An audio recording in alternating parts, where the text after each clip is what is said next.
Welcome to the Triple RS podcast with me, Ashna Takhtani. Here to let you know that no matter what you face in life, you are not alone. We do this through a safe, judgment-free community where we share relatable stories for relatable students from relatable scenes. Hey everyone, and welcome back to the Triple XRS podcast with me, Ashna Takhtani. Today is a bonus episode, and a lot of you, and when I say a lot, I mean my DMs were filled. A lot of you wanted to hear the bonus episode. I'm very sorry for having to, make you guys wait so long, but here it finally is. The media industry insider, none other than the media mogul, media guru, and also someone who is quite dear to me. She's also, as I've said, been on the podcast before. What an honor it is to have her here. She's a CEO, video expert, executive producer, media consultant, and speaker. Her career includes working with TV stations like the BBC to being an executive producer and head of events at Dubai One. She launched her own production company, TI22 Films, in January 2011, which has gone on to win 25 New York Festival Awards and counting, as well as a Cannes Corporate Media and TV Award. She's also worked with some of the globe's largest multinationals and broadcasters, such as, brace yourselves, National Geographic, Times of India, Discovery Channel, and so much more. Not only that, but she also works closely with government entities on their video content and strategy, including ENOC, DAVSA, DCAA, EGA, and DMI, to name a few. She has executive produced the daily live international TV show Studio EXPO, which broadcasted the daily events and activities of EXPO 2020 Dubai, and she's given so many others alongside myself the honor of being part of such a huge project. The show featured a wide range of high-profile guests from presidents of actual countries to Michelin star chefs. And in 2023, her latest adventure is executive producing the new daily lifestyle show Dubai One DXB Today. Not only that, I know she's such an accomplished woman, she's also an active member of the business community, being a long-standing member of the Young Arab Leaders, as well as the regional consultant for BNI Dubai. So please welcome my mentor, Reim El Houni. Welcome back. Thanks, Ash. I'm excited to be back. I'm ready for your questions. All right. We've got so much coming up in today's episode. The first one, a part of it is looking into the media industry. There are a lot of people, again, a lot of questions I've gotten saying that, they too are quite interested into the media industry. So we'll be looking into that. We will also have a rapid fire round, which is something we've tried only a few times before. And I know a lot of you love it. So we're going to have it again. And also then we're going to end with some questions about you and the future of media. First up, nowadays we see a lot in the digital media marketing sector. Social media is a huge thing, UGC content. So how do you advise building a strong brand while maintaining authenticity and not getting caught up seeking external validation? Because it is a real issue, what with these trends and different huge content creators. It's just a huge space. So what is your advice on that?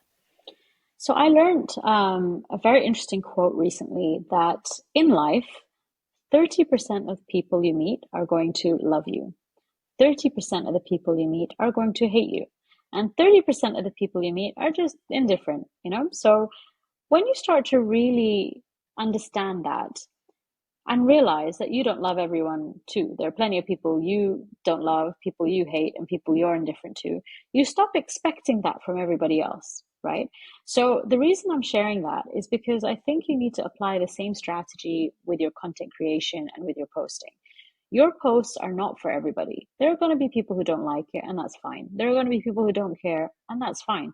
There are many people, content creators out there that you don't like either, and that's fine, right? You are only serving the 30% who do like you. And I think once you get that in your head, then there's a bit of freedom that comes with that. You don't need to be somebody else. You just need to be yourself.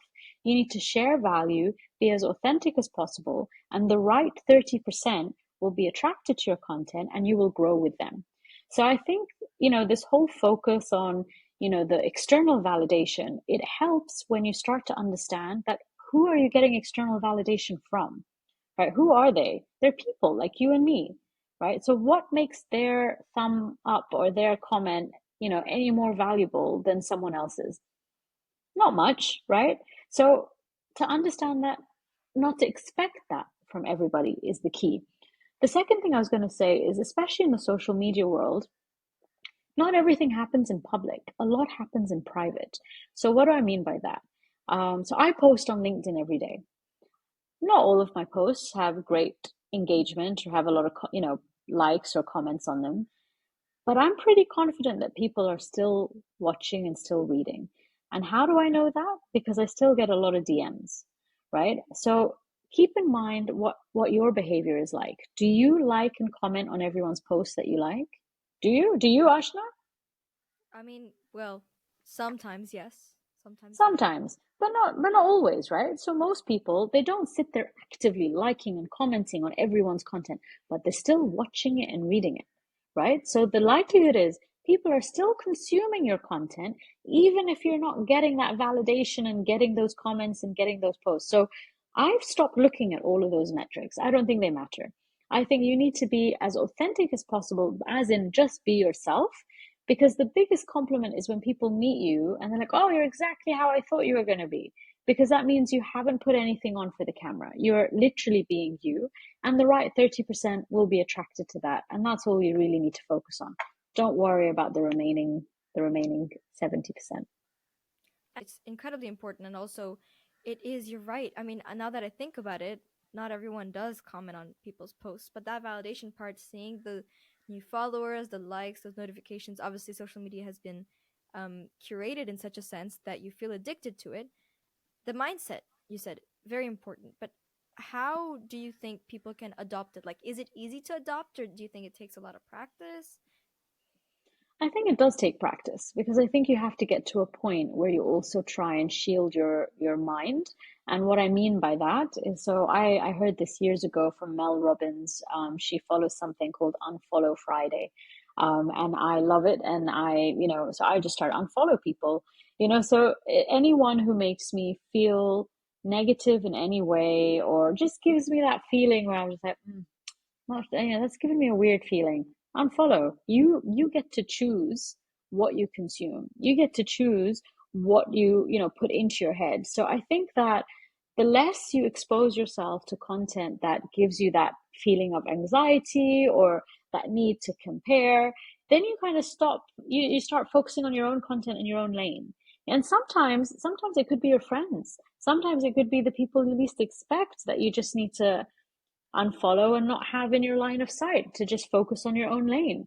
So I think that's helped me a lot in terms of getting over any anxiety or any feelings of like, oh, what will people think? Or like, no, it doesn't matter. And if you give me that feeling, I'll unfollow you. I don't need to see that. So I think it's just learning how to preserve that. It does take time. It takes a bit of practice, I think. And I think with unfollowing, it could be both literally, but also kind of metaphorically. Like sometimes you cannot unfollow. Like you said, friends. I think people just kind of overlook that. But so many of the times when you go on social media and you see your friends, oh, they're traveling here, or they're doing this, or they're flying first class, or whatever, and you're like, well, that's, then automatically this kind of comparison thing kicks in, and that leads to all of these unhealthy emotions, and it kind of leads to that downward spiral. But sometimes you can't always unfollow it. So how would you then metaphorically shield yourself from this kind of content? What do you put in place? So I actually do unfollow. So when you just said you can't always unfollow, I do unfollow. I've unfollowed some of my best friends, and I've told them. I happen to have it's a bit of a personal story, but I was very involved I still am very involved in a networking organization. And I remember when Expo started, I had to leave. I had to leave the networking organization to focus on Expo. And at Expo, I was incredibly busy and there's a lot going on, and I didn't really have time for social media, right? But whenever I did open my Instagram, I would suddenly see all these posts of all these people having a great time all over the place. And then I just unfollowed all of them. I literally unfollowed all my friends, all of my network, all of them, because I don't need to see it. It's in your control what you feed yourself, right? So to counteract what you were saying earlier, even if they're your close friends, and I told them afterwards, I told them like after a few months I was fine and it didn't bother me anymore. I, was busy with my own life, so I was okay. But and actually I then went back and refollowed certain people. But the point being is like I told them, I was like, look, I was in this place in my life where it wasn't helping me seeing all this content. So at that point I needed to focus on what worked for me, and that was the best solution. And I believe it works. Remove anything that distracts you from your line of vision or anything that makes Um, you feel low for any reason. That's very important because you're first answerable to yourself and then everybody else. And if anybody does ask, I guess you're right. You can just say that I wasn't very comfortable at the point, and I know it sounds difficult, but like I said again, you are answerable to yourself first and then to everybody else. So just keep that in mind. You can also just tell them, just say, like, guys, I need to focus on this project right now. So for the next month or so, I'm unfollowing people and I will, I'll come back around when it's the right time. So just face it, and I think you'd be surprised how many people won't really be bothered. So if you're listening and you're facing similar issues, or you're going through something very similar at the moment, maybe you're focusing on you have a project and you really can't be bothered, or you are on social media and their content weighs you down, you know exactly how to deal with it. Now, for teenagers interested in media careers, what foundational skills or experiences would you recommend? So I am a huge believer in internships. Like, I really strongly believe this because it also worked for me. I think you need to get exposure to an actual work environment. You need to learn as much as possible from those environments and be as helpful and as useful as possible in those environments because the people you work for will remember you. They'll remember you, and then when the opportunities come, they will invite you back. And that's how you end up working your way up and ending up in the first rung of a career. And for me, that's what happened. Like I mentioned on, I think, our previous podcast, that, when I went round every department at the BBC, because I really wanted to work at the BBC, I started out with an internship, which led to me working with them for 2 years.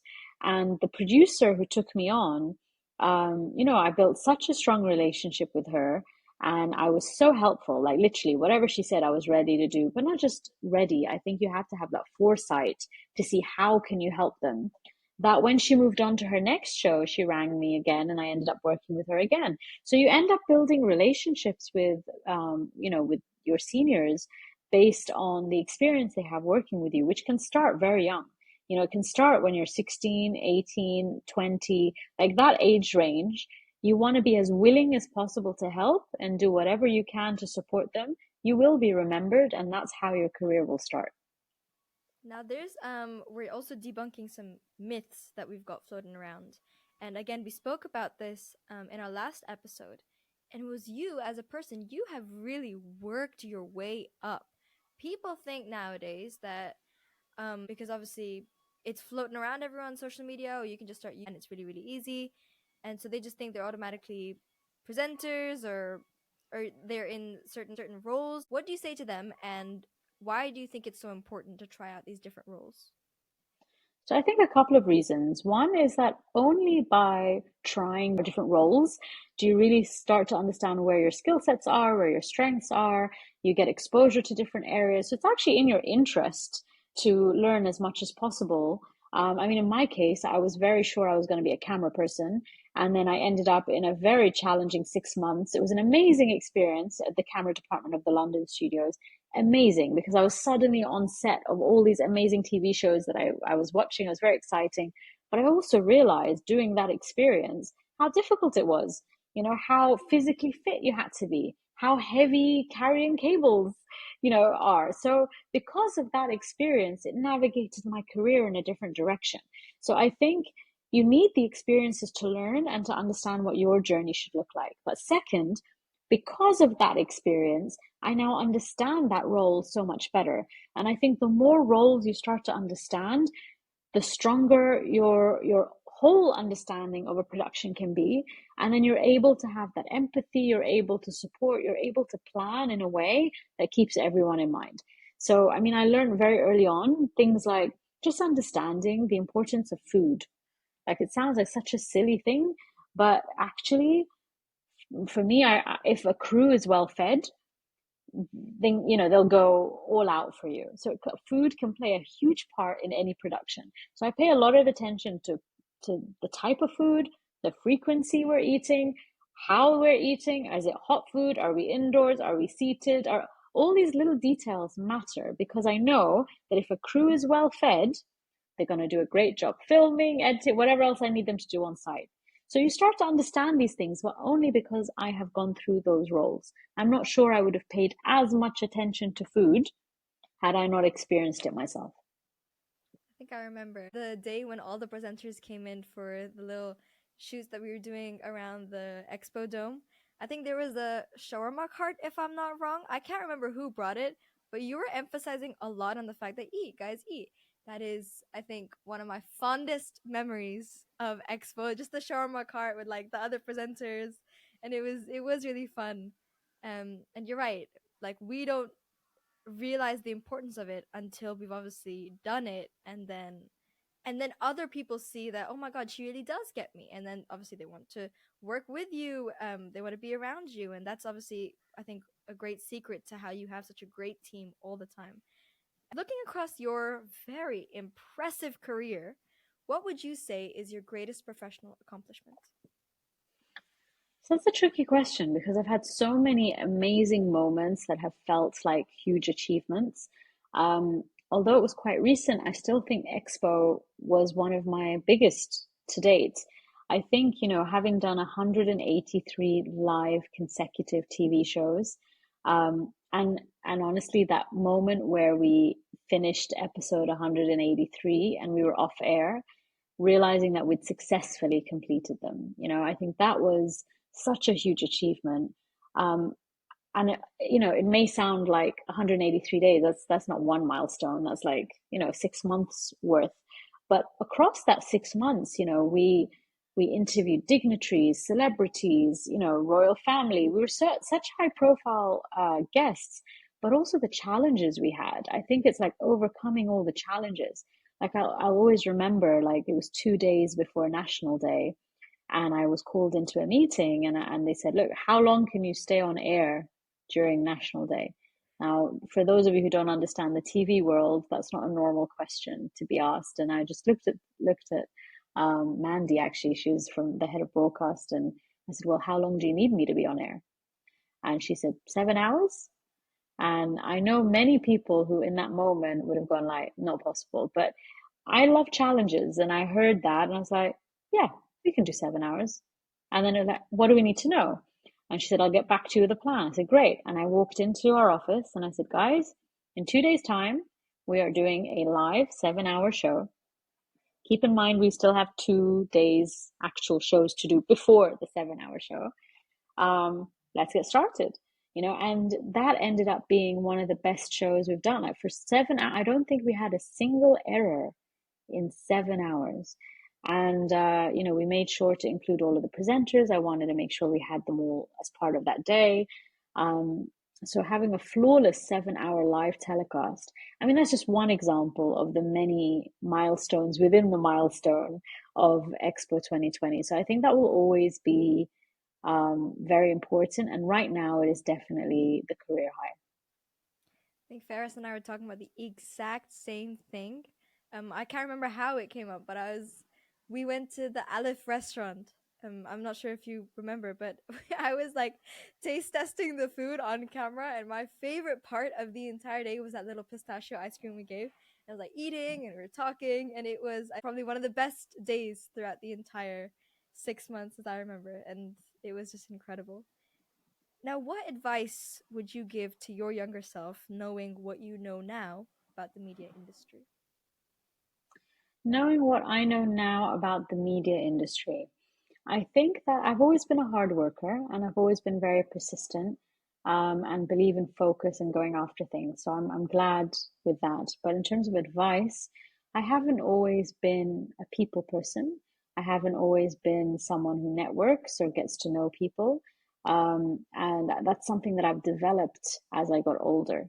But I think if I'm looking back at who I was when I was younger, like in my teens or my early 20s, probably understand that the importance of networking more and the importance of getting out there more and the importance of being more visible, which I get now. Right now, I spend a lot of time telling people you have to be visible. And I often tell people if you're not visible, you're invisible. Because I really believe that that's how you attract opportunities. It's about putting yourself out there and sharing your knowledge and sharing, your accolades. And I think I didn't do as much of that when I was younger. And I think a big part of that is because you kind of feel, in Arabic, I remember every time I post something, my mom would say, "Hayatuk ain," which means they're going to give you the evil eye, right? So you kind of get into this world where like it's not appropriate to post. It's not right to put myself out there. What does it mean? And then you also start looking down on it a little bit. It's like, no, no, no, no. I'm not trying to be a presenter. No, no, no, no. I'm not trying to be an entertainer. Well, actually, no. That's not the point. The point is that I need to be visible in order to attract the next opportunities and also to add value to people. I think a lot of the knowledge I share helps people. So, to answer the question, looking back, I think it's increased confidence to put myself out there, whether it's on the relationship and the networking side or whether it's on the visibility and the promotional side. Because if you just keep working hard, without telling people and sharing it, there's a very big danger that you can be what I call leapfrogged, which means that people who maybe don't deserve the opportunities as much as you do actually get them because they're in the right place at the right time and they're talking to the right people and they're promoting themselves the right way. And that can be one of the most frustrating things when you know you deserve an opportunity and you've missed it. And why did you miss it? Just because you didn't make that effort to put yourself out there. So, in summary, put yourself out there. Definitely. Network is your net worth. It's something my mom says all the time, and it is so important. So, if you are looking out, and this is not just for the media industry, but anything you do in life, the people you know are so important. So, like Reem said, put yourself out there. And when it comes to media, obviously, you have your own content creation company, D&D, Dubai On Demand. And it's so important to just post because it doesn't really matter, like social media is not a place where only if you want to become a content creator you have to do it. Like it does not matter what industry you are in. Mm-hmm. Everybody should become a content creator because like you said, if you're not visible, you're invisible. Out of sight, out of mind. Now just our last question before we move on to the rapid fire round. I cannot wait. I think you're probably like seeing I'm like taking furious notes. I've got some really fun questions here for the rapid fire round. What excites you about the future of media and where do you see yourself in it? What excites me? So, I think in the media industry, it is constantly evolving. So, technology is always evolving and you have to evolve with it. So, I think looking at the industry right now, AI is starting to play a big part in how production is happening. And I think it's just exploring how we can become more AI enabled, how we can learn from it, how we can speed up our processes, how we can get more creative. So, I think the opportunities around AI are probably the most exciting and to see how we can evolve with it because it might mean that we completely change how we do things in a year. In a few years time we might be obsolete the way we currently work. So it's like, how do you stay relevant? The only way that works is if you embrace new technology and start learning it all about it now, so that you can be at the forefront of that. So that's probably the area that I'm most excited about. That, and something that I don't talk about a lot, but it's something I'm working on, is the area of green production. So it's how you start doing more sustainable production because that's another core aspect that the world is looking at. So being more sustainable in your productions. All right. Are you ready for I'm the ready.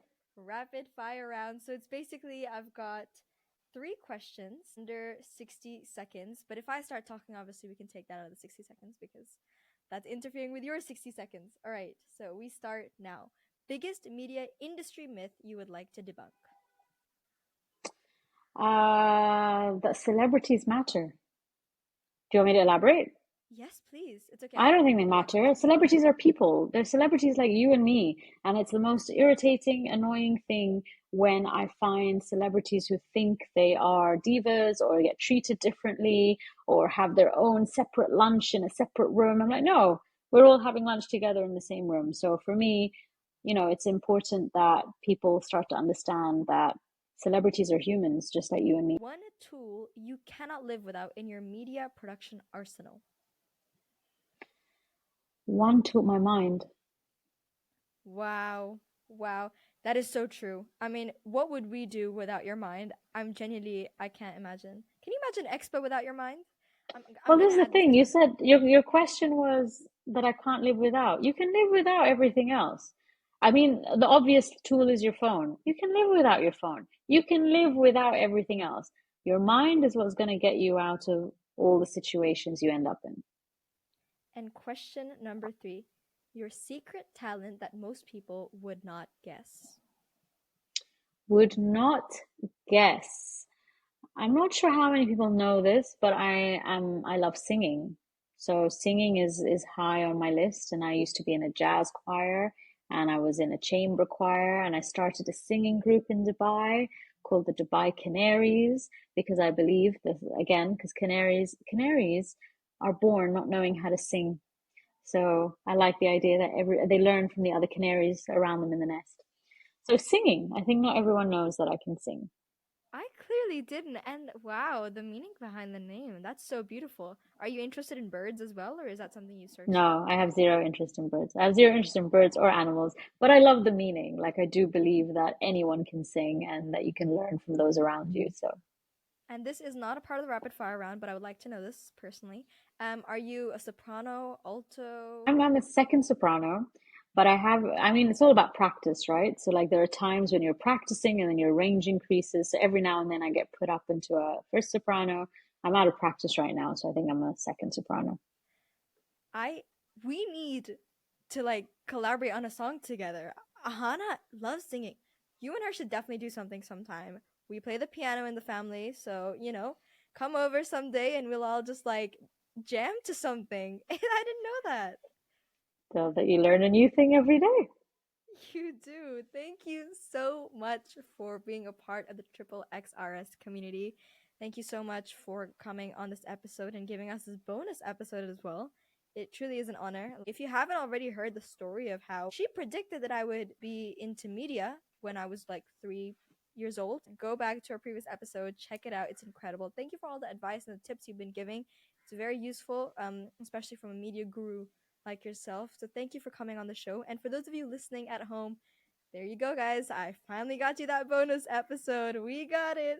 Thank you for listening. If you're new to the community, because there have been a lot of you, thank you for joining. And for the OG listeners that have been there from day one, I love you guys. You're amazing. This is the Triple XRS podcast with me, Ashna, and our guest, Reem. 1, 2,